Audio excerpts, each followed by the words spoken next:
Basically Pavithra Gowda ಈ ದರ್ಶನ್ ಸಹವಾಸ ಎಲ್ಲ ಮಾಡಿದ ಮೇಲೆ ಫ್ಯಾಷನ್ ಡಿಸೈನರ್ ಆಗಿಬಿಟ್ಟಿದ್ರು.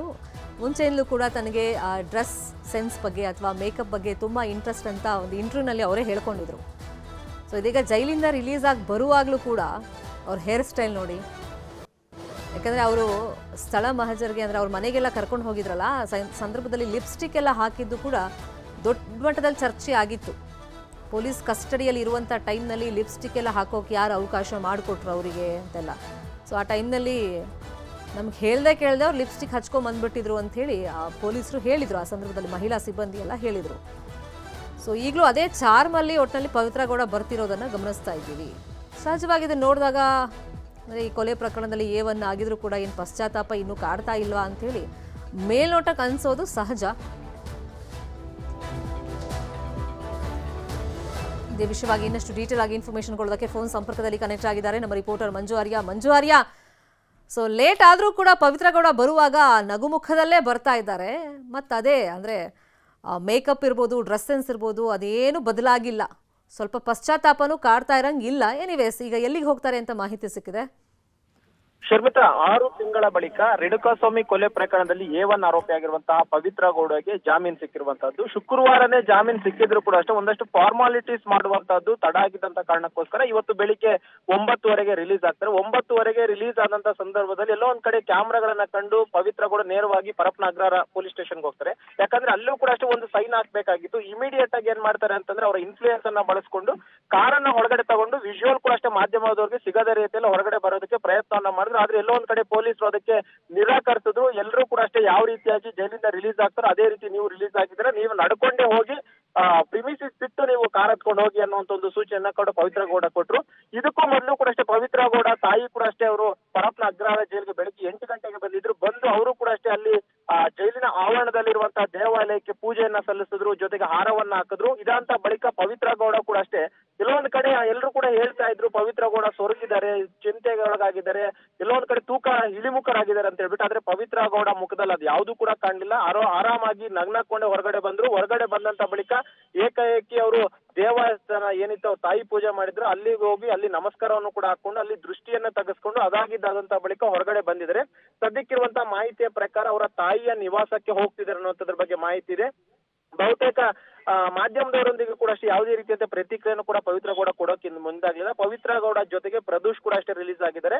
ಆದ್ರೆ ಇನ್ನೋರ್ವ ಆರೋಪಿ ಅನುಕುಮಾರ್ ಜೈಲಿನಲ್ಲಿದ್ದಾರೆ. ಅನುಕುಮಾರ್ ಇನ್ನೂ ಕೂಡ ಅಷ್ಟೇ ಫಾರ್ಮಾಲಿಟೀಸ್ ಕಂಪ್ಲೀಟ್ ಆಗದ ಕಾರಣಕ್ಕೋಸ್ಕರ ಇನ್ನೂ ಕೂಡ ಪರಪ್ಪನ ಅಗ್ರಹಾರದಲ್ಲಿದ್ದಾರೆ. ಒಟ್ಟು ಇಬ್ರು ಇವತ್ತು ಬೆಳಿಗ್ಗೆ ಪ್ರದೂಷ್ ಮತ್ತು ಪವಿತ್ರ ಗೌಡ ಇಬ್ರು ಕೂಡ ರಿಲೀಸ್ ಆಗಿದೆ. ಸದ್ಯಕ್ಕೆ ಇನೋವಾ ಕಾರ್ನಲ್ಲಿ ಬೆಂಗಳೂರಿನ ಪರಪ್ಪನ ಅಗ್ರಹಾರದಿಂದ ಅವರ ತಾಯಿಯ ಮನೆಯ ಕಡೆಗೆ ಈಗಾಗಲೇ ಹೊರಟಿರುವಂತಹದ್ದು.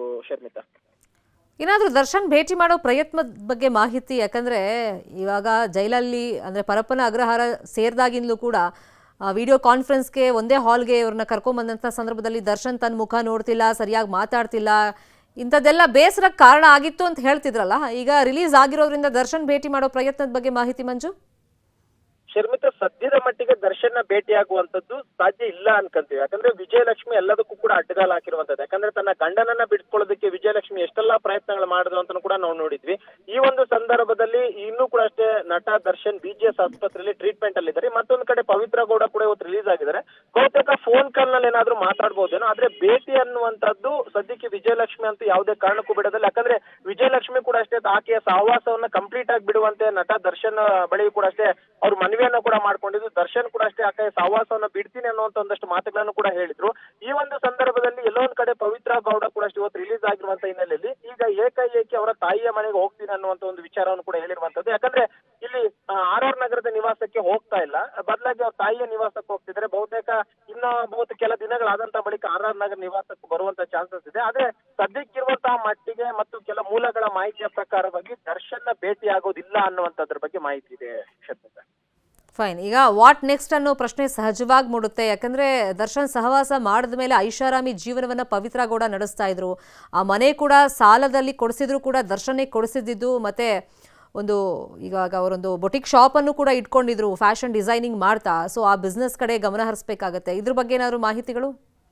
ಖಂಡಿತವಾಗ್ಲು. ಯಾಕಂದ್ರೆ ಒಂದ್ ಕಡೆ RR ನಗರದಲ್ಲಿರುವಂತಹ ಮನೆಯನ್ನು ಕೂಡ ಅಷ್ಟೇ ದರ್ಶನ್ ತನ್ನದೇ ದುಡ್ಡಿನಲ್ಲಿ ಕೊಟ್ಟಿರುವಂತದ್ದು. ಇದ್ರ ಜೊತೆಗೆ ವ್ಯವಹಾರಕ್ಕೆ ಏನೆಲ್ಲ ಹಣದ ಅವಶ್ಯಕತೆ ಇತ್ತು ಪ್ರತಿಯೊಂದನ್ನು ಕೂಡ ಅಷ್ಟೇ ನಟ ದರ್ಶನೇ ನೋಡ್ಕೊಂತಾ ಇದ್ರು.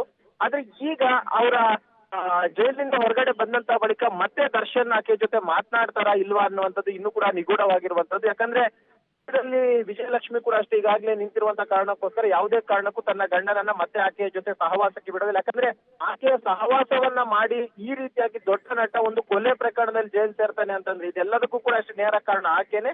ಆ ಒಂದು ಕಾರಣಕ್ಕೋಸ್ಕರ ಆಕೆಯ ಸಹವಾಸವನ್ನ ಮಾಡಬಾರ್ದು ಅನ್ನುವಂಥದ್ದನ್ನು ಕೂಡ ವಿಜಯಲಕ್ಷ್ಮಿ ಹೇಳಿದ್ರು.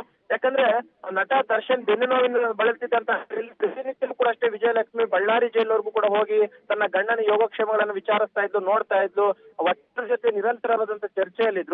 ಈ ಒಂದು ಸಂದರ್ಭದಲ್ಲಿ ಮತ್ತೆ ದರ್ಶನ್ ಏನಾದ್ರೂ ಪವಿತ್ರ ಕೂಡ ಸಹವಾಸ ಮಾಡ್ತಾ ಅಂತಂದ್ರೆ ಕೆಲವೊಂದ್ ಕಡೆ ನಟ ದರ್ಶನ್ ಇನ್ನೂ ಕೂಡ ಅಷ್ಟೇ ಬುದ್ಧಿ ಬಂದಿಲ್ವಾ ಅಂತಾನೆ ಹೇಳ್ಬೋದು. ಸದ್ಯಕ್ಕೆ ನಾವು ಪವಿತ್ರ ಗೌಡ ಜೈಲಿನಿಂದ ರಿಲೀಸ್ ಆಗಿದ್ದಾರೆ. ರಿಲೀಸ್ ಆಗಿ ತನ್ನ ತಾಯಿಯ ಜೊತೆ ಈಗಾಗಲೇ ಹೋಗಿದ್ದಾರೆ. ಬಟ್ ಮುಂದೆ ಏನಾಗುತ್ತೆ ಅನ್ನುವಂಥದ್ದನ್ನ ನೋಡ್ಬೇಕಾಗಿರುತ್ತೆ ಶರ್ಮಿತಾ. ಫೈನ್. ಅಂದರೆ ಈಗ ಫಿಟ್ ಆ್ಯಂಡ್ ಫೈನ್ ಆಗಿದ್ದಾರೆ. ಆಸ್ಪತ್ರೆ ಕಡೆ ಇವ್ರು ಹೋಗಿ ಚೆಕಪ್ ಮಾಡಿಸೋದು ಅಂಥದ್ದೇನು ಸಮಸ್ಯೆ ಏನು ಕಂಡು ಬರ್ತಿಲ್ಲ ಸದ್ಯಕ್ಕೆ ನಾವು ನೋಡ್ದಂಗೆ ಮೇಲ್ನೋಟಕ್ಕೆ ಪವಿತ್ರ ಗೌಡಗೆ ಯಾವುದೇ ರೀತಿಯಿಂದ ಆರೋಗ್ಯದ ಸಮಸ್ಯೆ ಕಾಣದಂಗಿಲ್ಲ. ಯಾಕಂದ್ರೆ ಆಕೆ ನಾರ್ಮಲ್ ಆಗಿ ಬೇರೆ ದಿನಗಳಲ್ಲಿ ಯಾವ ರೀತಿಯಾಗಿ ಮೇಕಪ್ ಮಾಡ್ಕೊಂಡು ಓಡಾಡ್ತಿದ್ರು ಅದೇ ರೀತಿಯಾಗಿ ಇವತ್ತು ಕೂಡ ಅಷ್ಟೇ ಮೇಕಪ್ ಮಾಡ್ಕೊಂಡೆ ಬಂದಿರುವಂತದ್ದು. ಯಾಕಂದ್ರೆ ಆಕೆನ ನೋಡಿದ್ರೆ ಅನ್ಸುತ್ತೆ ಈಗ ಆರಾಮಾಗಿದ್ದಾಳೆ ಅಂತ ಹೇಳ್ಬಿಟ್ಟು. ಯಾಕಂದ್ರೆ ಕೆಲ ದಿನಗಳ ಹಿಂದೆ ಕೂಡ ಅಷ್ಟೇ ತುಂಬಾ ಅಂದ್ರೆ ತುಂಬಾ ಅನಾರೋಗ್ಯ ಪೀಡಿತರಾಗಿದ್ದಾಳೆ, ಯೋಚನೆಯಲ್ಲಿ ಮುಳುಗಿದ್ಲು, ಎಲ್ಲೊಂದ್ ಕಡೆ ಸೊರಗ್ತಿದ್ದಾರೆ ಪ್ರತಿನಿತ್ಯ ಅಂತ ಹೇಳ್ಬಿಟ್ಟು. ಆದ್ರೆ ಈಗ ಜಾಮೀನು ಸಿಕ್ಕಿ ಹೊರಗಡೆ ಬಂದಂತ ಸಂದರ್ಭದಲ್ಲಿ ಆಲ್ಮೋಸ್ಟ್ ಪವಿತ್ರ ಗೌಡ ರೀತಿಯಾಗಿದ್ರು ಪರಪ್ನ ಅಗ್ರಹಾರ ಹೋಗಕ್ಕಿಂತ ಮುಂಚೆ ಅದೇ ರೀತಿಯಾಗಿ ಇದ್ರು, ಅದೇ ರೀತಿಯಾದಂತ ಒಂದು ಮೇಕಪ್ ಅನ್ನು ಕೂಡ ಮಾಡ್ಕೊಂಡಿದ್ದಾರೆ. ಜೊತೆಗೆ ಆರಾಮಾಗಿ ನಡ್ಕೊಂಡು ನಗ್ನಾಗ್ತಾ ಅವರ ತಾಯಿ ಜೊತೆ ಆಗಿರ್ಬೋದು, ಅವರ ತಮ್ಮನ ಜೊತೆ ಆಗಿರ್ಬೋದು, ಮತ್ತೆ ಅವರ ಪರಿಚಯಸ್ಥರು ಯಾರೆಲ್ಲ ಅಲ್ಲಿಗೆ ಬಂದಿದ್ರು ಅವ್ರ ಜೊತೆ ಆರಾಮಾಗಿ ನಗ್ನಾಕೊಂಡು ಈಗ ಕಾರನ್ನ ಹತ್ತಿಕೊಂಡು ಹೋಗಿರುವಂತದ್ದು. ಕೆಲವೊಂದ್ ಕಡೆ ತನ್ನಿಂದ ಈ ಒಂದು ಘಟನೆ ಆಯ್ತು, ಈ ಒಂದು ಕೊಲೆಗೆ ನಾನೇ ಕಾರಣ ಆದ್ರೆ, ನನ್ನಿಂದ ಅಮಾಯಕರೆಲ್ಲರೂ ಕೂಡ ಈ ಒಂದು ಪ್ರಕರಣದಲ್ಲಿ ಸಿಲುಕುವಂತ ಸ್ಥಿತಿ ಎದುರಾಗಿದೆ ಅನ್ನುವಂತ ಒಂದು ಪಶ್ಚಾತ್ತಾಪ ಕೂಡ ಅಷ್ಟೇ ಪವಿತ್ರ ಗೌಡ ಮುಖದಲ್ಲಿ ಇವತ್ತು ಕಾಣ್ಲಿಲ್ಲ ಶರ್ಮಿತಾ. ಮಂಜುವಾರ್ಯ, ಮತ್ತೊಬ್ಬ ಆರೋಪಿ ಪ್ರದೋಷ್ ಕೂಡ ಇವತ್ತು ಪವಿತ್ರ ಗೌಡ ಜೊತೆಗೆ ಜೈಲಿಂದ ಹೊರಬರ್ತಿರುವಂಥ ಫುಟೇಜ್ ಅನ್ನು ನಾವು ಗಮನಿಸ್ತಾ ಇದ್ದೀವಿ. ಮತ್ತಲ್ಲೇನೋ ಮಾತುಕತೆ ಅವ್ರು ಮಾಡ್ಕೊಂತಿದ್ದಾರೆ ಇಬ್ರು. ಇವಾಗ ಜೈಲಲ್ಲಿ ಇದ್ದಾಗ ಸಮತಾನ ಮೀಡಿಯೇಟರ್ ತರ ಮಾಡ್ಕೊಂಡಿದ್ರು ಪವಿತ್ರ ಗೌಡ ಅಂತ ಹೇಳ್ತಿದ್ರು. ಈಗ ಪ್ರದೋಷ್ ಏನಾದರೂ ಇವತ್ತು ದರ್ಶನ್ ಭೇಟಿ ಮಾಡೋ ಸಾಧ್ಯತೆ, ಪವಿತ್ರ ಗೌಡ ಕುರಿತಂತೆ ಮಾತನಾಡೋ ಸಾಧ್ಯತೆ, ಅದ್ರ ಬಗ್ಗೆ ಏನಾದ್ರು ಮಾಹಿತಿ ಅಂದ್ರೆ ಪ್ರದೋಷ್ ಎಲ್ಲಿಗೆ ಹೋಗ್ತಿದ್ದಾರೆ ಅಂತ ಏನಾದ್ರು ಇನ್ಫಾರ್ಮೇಶನ್ ಸಿಕ್ಕಿದೆಯಾ? ಶರ್ಮಿತಾ, ಸದ್ಯದ ಮಾಹಿತಿಯ ಪ್ರಕಾರವಾಗಿ ಯಾರೂ ಕೂಡ ಅಷ್ಟೇ ದರ್ಶನ್ ಅನ್ನ ಭೇಟಿಯಾಗಿ ನೇರವಾಗಿ ಭೇಟಿ ಆಗಕ್ಕೆ ಮುಂದಾಗಲ್ಲ ಅನ್ನುವಂಥದ್ರ ಬಗ್ಗೆ ಮಾಹಿತಿ. ಯಾಕಂದ್ರೆ ನಟ ದರ್ಶನ್ ಕೂಡ ಅಷ್ಟೇ ಸದ್ಯಕ್ಕೆ ಎಲ್ಲರಿಂದಲೂ ಅಂತರವನ್ನ ಕಾಯ್ದುಕೊಂತಿದ್ದಾರೆ. ಅಟ್ಲೀಸ್ಟ್ ಈಗಾಗಲೇ ಬಿಡುಗಡೆ ಆಗಿರುವಂತ ಆರೋಪಿಗಳ ಜೊತೆ ಕೂಡ ಅಷ್ಟೇ ನಟ ದರ್ಶನ್ ಇದುವರೆಗೂ ಕೂಡ ಅಷ್ಟೇ ಮಾತನಾಡಿಲ್ಲ ಅನ್ನುವಂಥದ್ರ ಬಗ್ಗೆ ಮಾಹಿತಿ. ಅದೇ ರೀತಿ ಇವತ್ತು ಪ್ರದೋಷ್ ಕೂಡ ಅಷ್ಟೇ ಇವತ್ತು ರಿಲೀಸ್ ಆದ. ಪ್ರದೋಷ್ ಮನೆ ಇರುವಂತದ್ದು ಗಿರಿನಗರದಲ್ಲಿ. ಬಹುತೇಕ ಪ್ರದೋಷ್ ಗಿರಿನಗರದ ತಮ್ಮ ನಿವಾಸಕ್ಕೆ ಹೋಗ್ತಾರೆ ಅನ್ನೋದ್ರ ಬಗ್ಗೆ ಮಾಹಿತಿ.